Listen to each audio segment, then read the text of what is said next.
What do you think of the new throne stuff?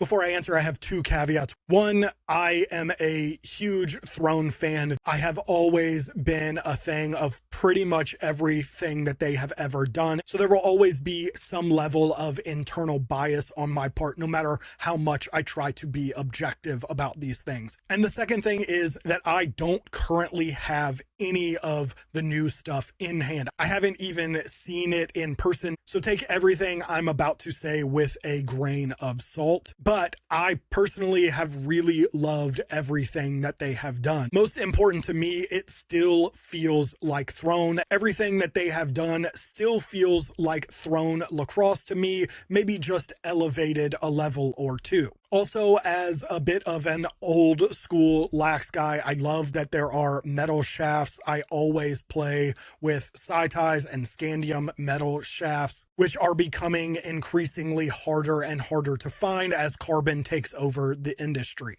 I am really excited to get my hands on the mesh. Throne mesh was always my favorite. I loved the texture and grip that Throne provided. The only complaint that I have heard about any of Throne's new releases is that the new Omen head looks a bit cheap or mid quality. And while I don't think that's true, I kind of understand where it's coming from, because most modern heads have textures and cutouts for weight and as many holes as they can cram into the head. And the Omen shies away from that, but I think it's all intentional. It was designed the way that it was to be stronger, to be more rigid, to be dyeable. One of the things that I've always loved about Throne is that they have been the brand of customization. They have always pushed customization at the highest level. They even had their own dyeing powder for a long time. So while I can, again, sort of understand the